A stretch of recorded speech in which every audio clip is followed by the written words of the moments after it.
Dans les Saintes Écritures, Dieu déclare que le Messie viendrait pour être le sauveur du monde. La vie de Jésus prouve qu'il est bien celui dont les prophètes avaient parlé. Ésaïe a prophétisé que la Vierge deviendrait enceinte et qu'elle enfanterait un fils. Des siècles plus tard, la naissance de Jésus accomplissait cette prophétie.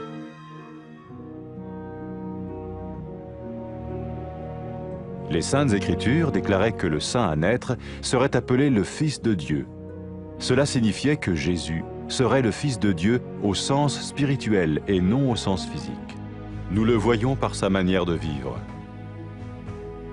Il a guéri des malades, il a pardonné leurs péchés, les a ramenés à Dieu et leur a promis une place dans le royaume éternel de Dieu. Il s'est offert lui-même en sacrifice pour le péché à leur place. Puis il est revenu à la vie, victorieux sur la mort selon le plan de Dieu. Jésus a dit « Personne ne me prend la vie, mais je la donne de ma propre volonté ». La vie de Jésus n'a pas seulement accompli les écrits des prophètes, mais elle a aussi confirmé la vérité de la sainte parole de Dieu. Les prophètes avaient écrit « Ta parole, ô mon Dieu, est parfaite, elle dure à toujours ».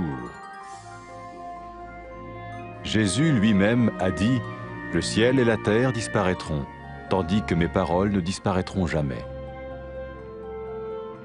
Jésus est venu pour nous donner la vie dans toute sa plénitude. Et quand l'homme a désobéi à Dieu dans le jardin d'Éden, il a choisi sa propre voie et ses actions l'ont séparé du Créateur.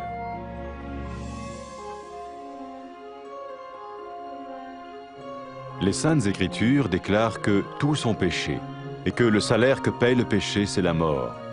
Il s'agit de la mort spirituelle, éternelle séparation d'avec Dieu.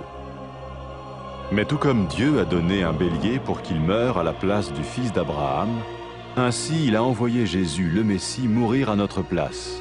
Sa vie, sa mort et sa résurrection restaurent la relation entre Dieu et tous ceux qui mettent leur confiance en lui. Maintenant, non seulement Jésus pardonne les péchés de ceux qui le suivent, mais il les sauve aussi du jugement éternel de Dieu. Ils sont sûrs d'aller au paradis et de vivre avec lui pour toujours. C'est cette vie et cette liberté de la culpabilité et du pouvoir du péché que Jésus offre à chacun aujourd'hui. Cela ne veut pas dire suivre une religion, mais choisir d'avoir foi en Jésus qui dit « Je me tiens à la porte et je frappe. Si quelqu'un entend ma voix et ouvre la porte, j'entrerai chez lui. » Cela veut dire se tourner vers Dieu et croire que Jésus vient dans nos vies pardonner nos péchés et nous rendre tels qu'il veut que nous soyons.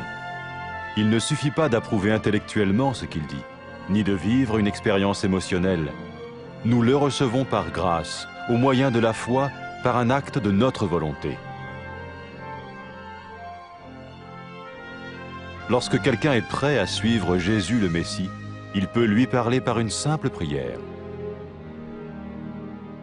Peut-être êtes-vous prêt maintenant à ouvrir votre vie à Dieu. Si oui, vous pouvez vous joindre à la prière suivante, silencieusement, dans votre cœur. Seigneur Jésus, j'ai besoin de toi. Merci d'être mort sur la croix pour mes péchés.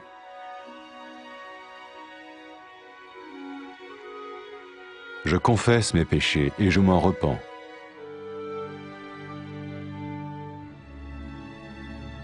Je t'ouvre la porte de ma vie et je te reçois comme mon Sauveur et Seigneur.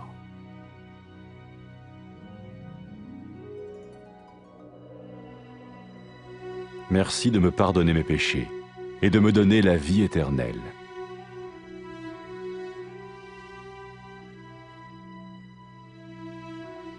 Fais de moi le genre de personne que tu veux que je sois.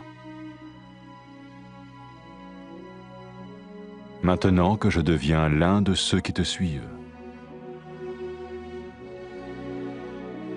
Amen.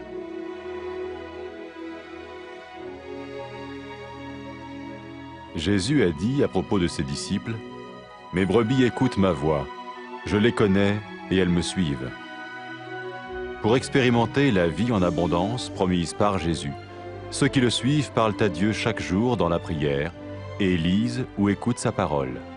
Ils parlent de lui à d'autres personnes et rencontrent régulièrement ceux qui l'aiment et le suivent.